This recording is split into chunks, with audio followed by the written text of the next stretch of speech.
Hi, I'm Todd Smithline, and welcome to Smithline Training's Understanding Open Source. This is the first episode in a 3-episode series on open source. Today, we'll explain how open source licenses work and sort the licenses by license type.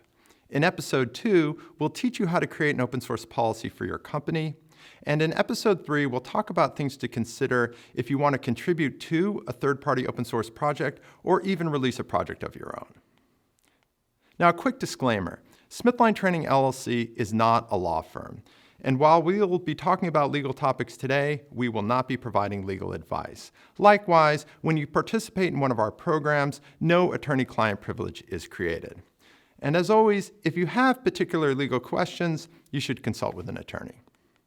Okay, we follow a 2-step training approach at Smithline Training. First, you watch the episode as you're doing now, and then we invite you to attend one of our roundtables. Now, these roundtables are really great because they give you an opportunity to ask questions about the episode and share best practices with other program participants. We hold these roundtables online or in person at our offices in San Francisco. We welcome your feedback, your questions, and even the occasional complaint at help@smithlinetraining.com. Now, we provide a checklist, a form, or other tool with each episode, and the tool for today's episode is our open source license matrix. If you haven't already done so, I'd invite you to download that now and have it in front of you as you watch the presentation. So what are we going to talk about today? Well, first, we'll share our lens or perspective for this series. Next, we'll explain how open source licenses work. We'll then sort the licenses by license type and show you how to use that license matrix. After that, we'll take a focus on a particular type of open source license, and that's the general public license family of licenses. And then we'll ask the question, why should I bother with open source license compliance in the first place? Finally, we'll end with some initial questions from our very first roundtable on this episode. So what's our lens for this presentation? Well, our focus is on that of a proprietary technology company.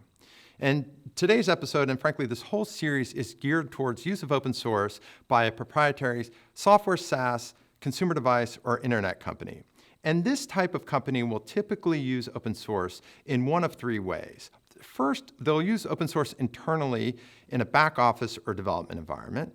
Second, they'll use open source internally to support a hosted proprietary service, such as a SaaS service.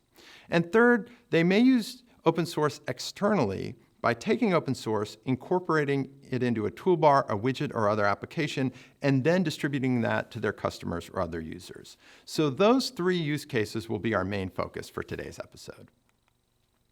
So how do open source licenses work? Well, first we need to ask the question, what is an open source license?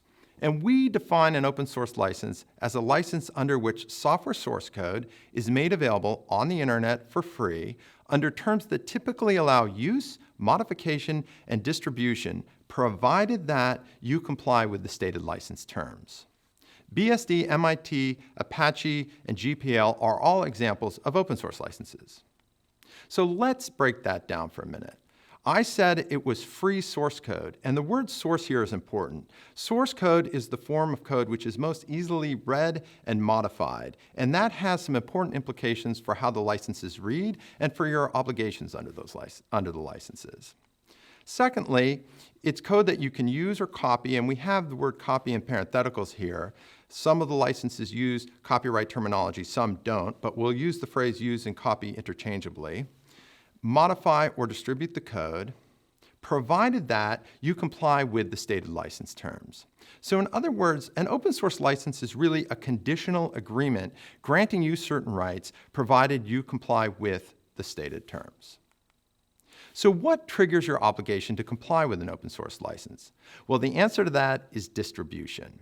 You have a right to use, modify, or distribute the code, but it's only that last act, the act of distribution of the code or modifications to the code, which requires you to comply with the terms of an open source license. So let's pause and think about that for a minute. That means you can use open source internally within your organization and even modify that code and really not have to do anything to comply with these licenses until you decide to take that code and distribute it outside your organization. So if distribution is our trigger for compliance under open source licenses, what is distribution? Well, distribution simply means providing the code to a third party. And that can be done through a software download, or by putting code on a disk and delivering it to a customer or user, or by loading code onto a client's machine, or by downloading scripts or other client-side code to a browser. So if when users come to your website, you're automatically downloading scripts into their browser, you are distributing that code. You may also be distributing if you provide code to consultants. And here we say that it depends on the particular license. And this is something you're going to want to consider carefully if you're using outside developers and shifting code back and forth from your machines to their machines. If you're doing that, then when you create your open source policy and consider how you're going to use open source within your environment, you're going to want to consider that use case very carefully. And in particular, you're going to want to think about it with respect to a particular type of license, which is known as a viral license, which we'll explore more in a minute. So you might be asking, well, what about SaaS? Does SaaS constitute distribution? And the answer here is that yes, it does under one particular type of license, which is an Affero license. And we'll talk more about that as well later in the presentation. And note, this is general guidance. The licenses each define distribute differently or not at all, and it's also a subtle question under copyright law. So you really want to read each of the licenses carefully. So if distribution is what triggers our obligation to comply with open source licenses, how do you comply with the licenses? Well, first, you're going to need to give attribution to the open source licensor. And you're typically going to do that by passing through a copyright notice for the code and the terms of the license under which you receive the code, so the terms of that open source license. But you may also have to take additional steps in order to comply with the license. And that could range from easy steps, like, for example, under some licenses, if you modify the code, you must mark those modifications, to more complex compliance obligations, particularly with viral licenses. And we'll talk more about that in a minute.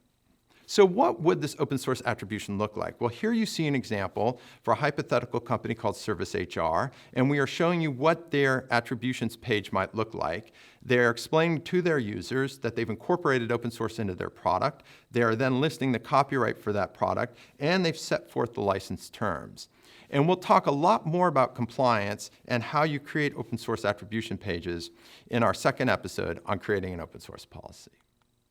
So the key takeaway here is that I want you to remember two words. First, distribution. That's what triggers your obligation to comply with open source licenses. And second, attribution. Attribution is necessary for compliance under almost all open source licenses. But as I mentioned before, some licenses will require you to do more. So if you distribute, you must attribute. Okay, let's review the different types of open source licenses and teach you how to use that open source license matrix. Now, there are two main types of open source licenses. The first is permissive. And a permissive license gives you the right to use the code, modify the code, and distribute the code, provided that when you distribute, you apply with certain copyright notice and license pass-through attribution requirements. Examples of permissive licenses are BSD, MIT, and Apache. The second category of open source licenses are viral licenses. Now, viral licenses operate like permissive licenses, so you still have that right to use, modify, and distribute the code. But in addition, when you distribute, you are subject to a very important additional obligation.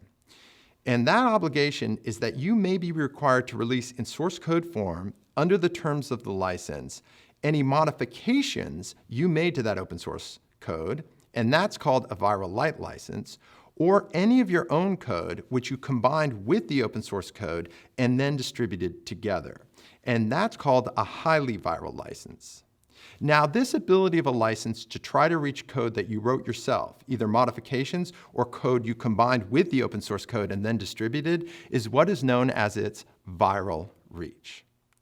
Now, I know that might be a little bit confusing, so let's take a closer look at these viral licenses. There are actually three main types of viral licenses. The first is the viral light license. Again, under a viral light license, if you modify this code and then distribute your modifications, you must release those modifications in source code form under the terms of that open source license. Examples of viral light licenses are Eclipse, Mozilla, and the LGPL. And for viral light licenses, you want to think modifications. The second type of viral license is your highly viral license. Now, your highly viral license operates just like a viral light license, but it has a very important additional obligation.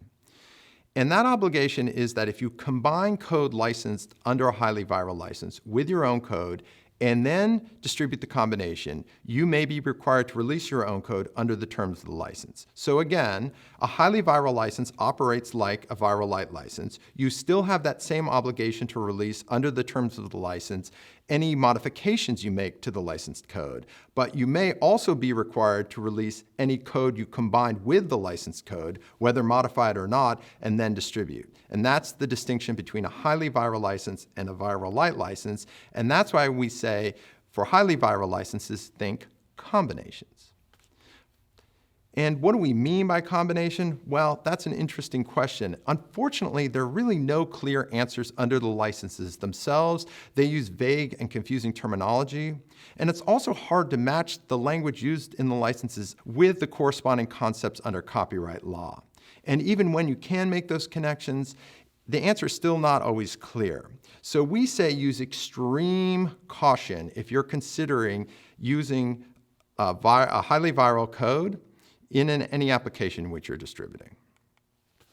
The third type of viral license is the Affero license. Now, an Affero license is a viral license which defines distribution as allowing users to interact with the code remotely over a network. And Affero licenses can be considered either highly viral or viral light, and that's an issue actually we'll discuss more in a roundtable question at the end of this episode. The examples of Affero licenses are the GNU AGPL, the CPAL, and the OSL license. So with Affero, you want to think SAS. By the way, copyleft is another term for a viral license. We like the term viral better, but copyleft is a widely used term, and they really mean the same thing. So some of you may be visual learners, so we've laid out the same information for you here in a spectrum. And let's look at this moving from left to right. On the left, we have our permissive licenses. That's BSD, MIT, and Apache. In the middle, we have our viral light licenses, Eclipse and LGPL. And note here that I've put the word modify in parentheses because, again, that's your trigger for the viral effect of that license, modifying and then distributing that code. And finally, on the right, we have our highly viral licenses. That's our GPL v2 and v3 and the Affero license. And the keyword for the GPL v2 and 3 is combine. And again, the keyword for the Affero license is SAS. Now, these licenses are on a spectrum from permissive to viral light to highly viral. And another way to think about this is the easiest to comply with licenses are on the left. Those are your permissive licenses. And then it moves across to the most restrictive and the most difficult to comply with, and those are your highly viral licenses. At the bottom, you see an arrow going in the other direction. And on the right, we have most pure open source, moving to the left to most business friendly. So what do we mean by most pure open source? Well, many in the open source community consider those viral licenses to be the truest form of open source. And that's because those viral clauses prohibit the code from being locked up into proprietary applications where users cannot directly access the open source code. On the other hand, probably just as much code is licensed now under Apache, BSD, and MIT combined, your permissive licenses, as is licensed under all the GPL and highly viral licenses. So certainly permissive licenses must also be in the spirit of open source. Now, I mentioned at the beginning that we have a tool for today's episode. That's your open source license matrix, and hopefully you've downloaded that and have it in front of you. I just want to give you a quick look at what that looks like. On the left-hand column in the matrix, we have the names of open source licenses, and we've tried to include most of the major licenses we've encountered. And then in the column to the right, you'll see license type. And so the matrix is very easy to use. You simply look up the license you're curious about. In this case, let's say the Apache license, and then you see what license type it is. And on the right, you see there that the Apache license is in fact a permissive license. It's really that simple, but this matrix will end up forming a core part of your open source policy, and we'll talk more about that in episode 2. A quick disclaimer on these license types. We created these categories to simplify the information, but we created them ourselves, and our terminology does not necessarily match up to the terminology in the licenses or that of other commentators, so you really want to read all the licenses carefully. Now, the GPL is the most popular viral license, so let's take a minute and give special focus to the GPL family of licenses. There are three types of GPL license. The first is the GPL itself. This is your core license, and it's highly viral. The GPL comes in two versions, version 2 and 3, and there's some important differences between the two, and we'll talk more about that in a minute. The next type of GPL license is the LGPL or lesser GPL. Now, the LGPL is popular with developers who want to release code, and usually that would be a library, under the GPL, but allow for greater flexibility for use of that code in proprietary applications.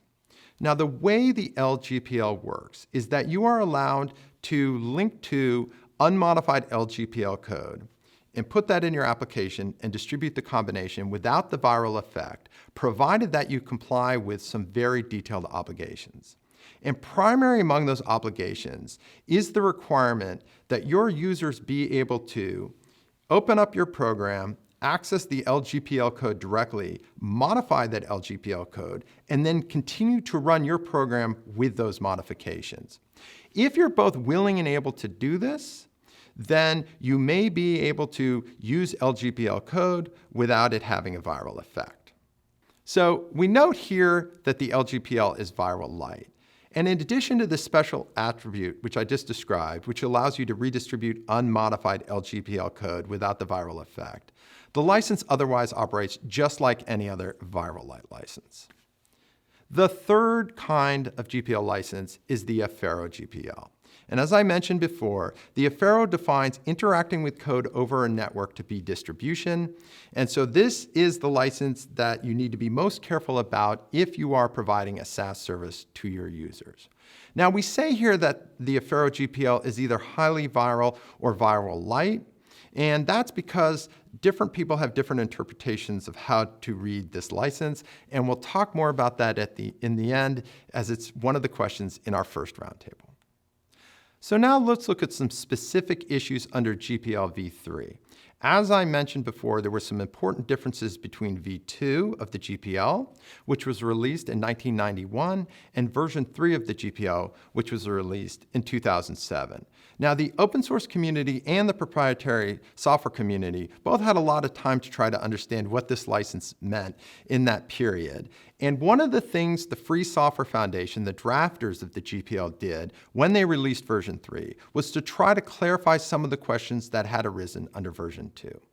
And the primary thing they clarified relates to how the viral reach of the GPL works. And what they did is they made it even more clear that the license is viral under GPL v3.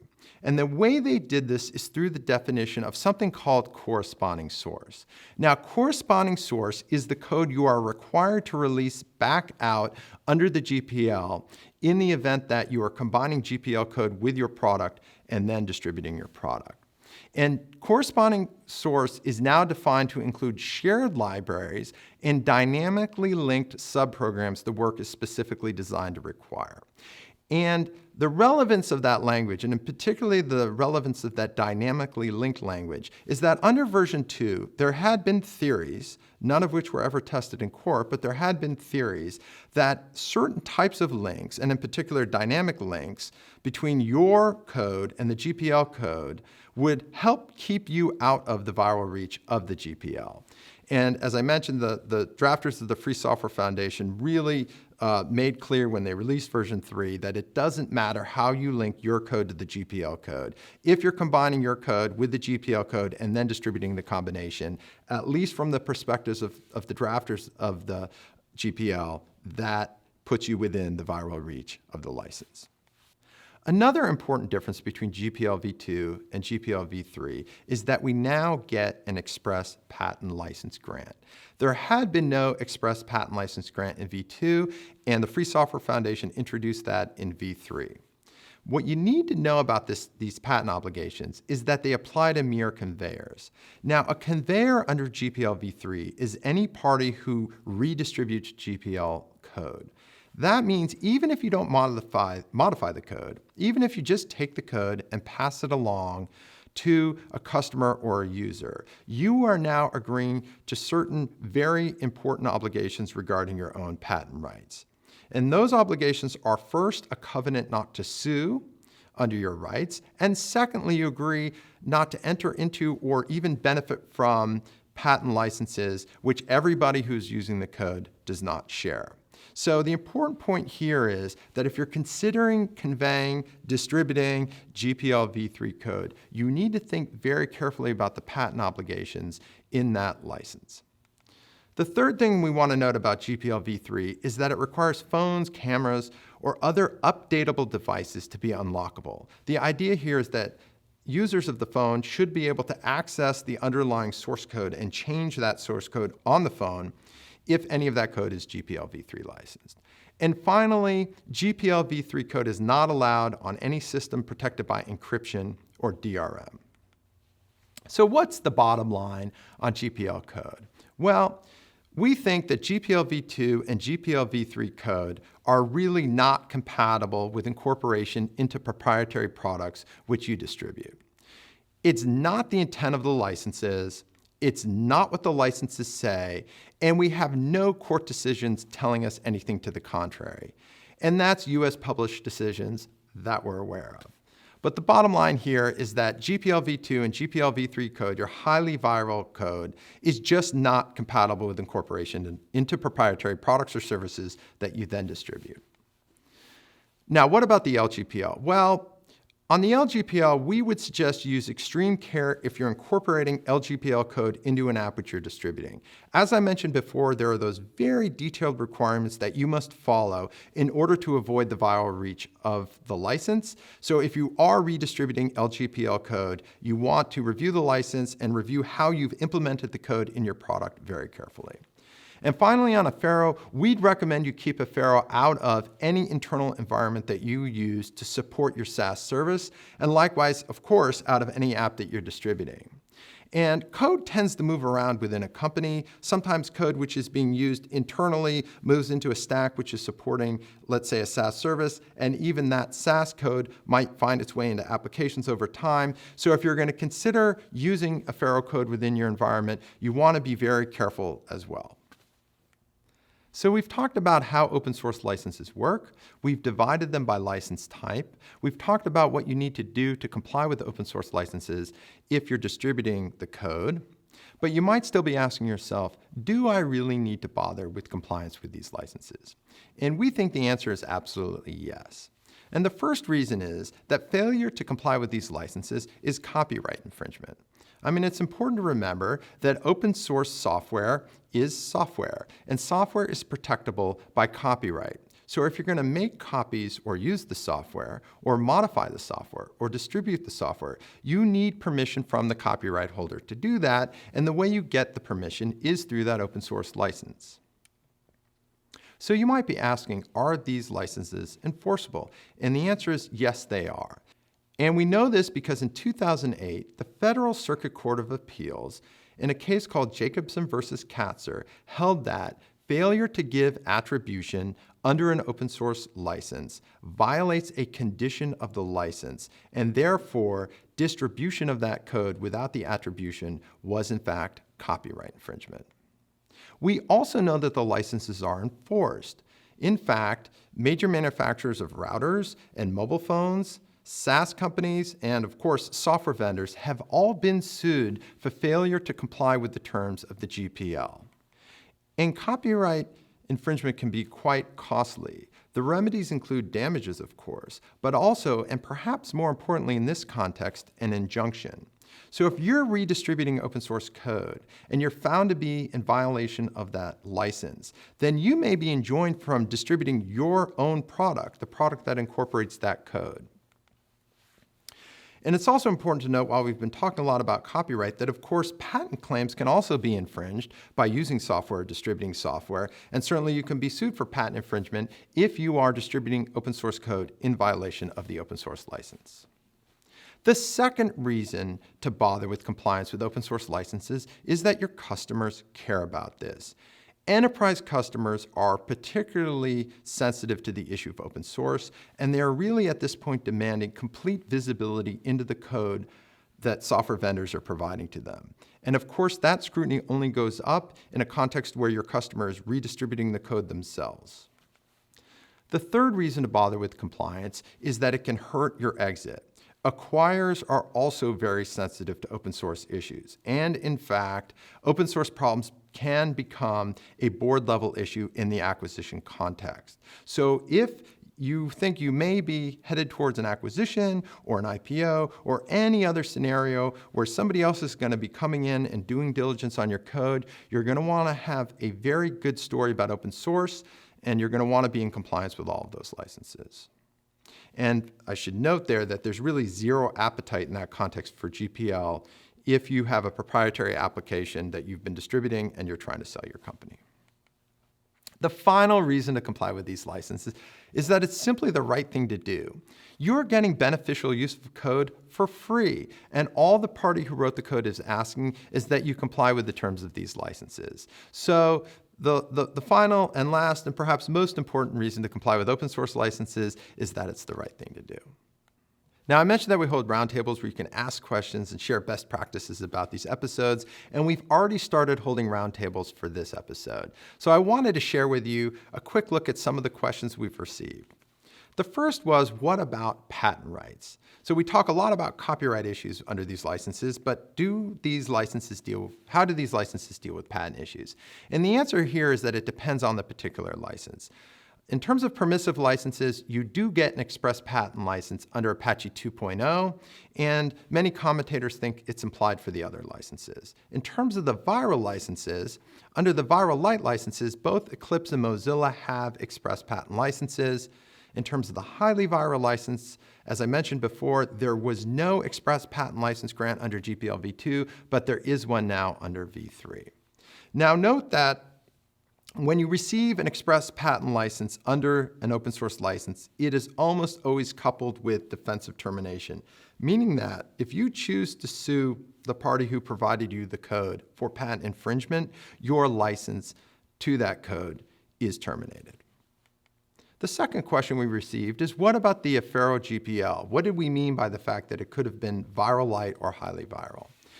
And to answer this question, we should really just look at the text of the license itself. And the relevant provision reads as follows. It says, notwithstanding any other provision of this license, if you modify the program, your modified version must prominently offer all users interacting with it remotely through a computer network an opportunity to receive corresponding source. And corresponding source is the same definition we saw before, which includes shared libraries and dynamically linked libraries. So what does this all mean? Well, the keywords here are modify. As we read this license, it appears to mean that if you modify the program and then distribute modifications, you must comply with the terms of the license and you must release those modifications under the open source license. And that would mean that it's a viral light license. However, it's important to note there are large projects distributing code under the Affero GPL which take a broader read on this. And their read on how this license works is really much closer to that of a highly viral license. So what we'd say here is caveat free code emptor. Read the license carefully and decide for yourself. Finally, what about code you receive indirectly? It's not uncommon to receive open source code, either incorporated into proprietary code you receive from a software vendor or from code you receive from a consultant. And here the point is that you still are responsible for compliance. It really doesn't matter where you get the code. And that's because each user of open source is really a first-tier licensee. The only party who can change the terms of an open source license is the copyright holder who chose to release the code under that open source license in the first place. So bottom line, if you receive open source code indirectly, either as incorporated into software you receive from a vendor, or if you receive open source code from a contractor, in either case, you are still independently responsible for compliance with those open source licenses. We'll talk more about how to deal with code that you receive indirectly from software vendors and contractors in episode 2 in which we'll explain how to create an open source policy for your company. And I see the lights, which must mean we've reached the end of this episode. So thank you very much for joining us. I'd like to invite you to participate in one of our roundtables. You can sign up for roundtables online on the same page where you're watching this episode. And you can also send us feedback at help@smithlinetraining.com. There are 2 more episodes in the series, episode 2 on creating an open source policy and episode 3 on contributing to and releasing open source. We hope you'll watch those, and we look forward to seeing you at one of our roundtables. Thanks.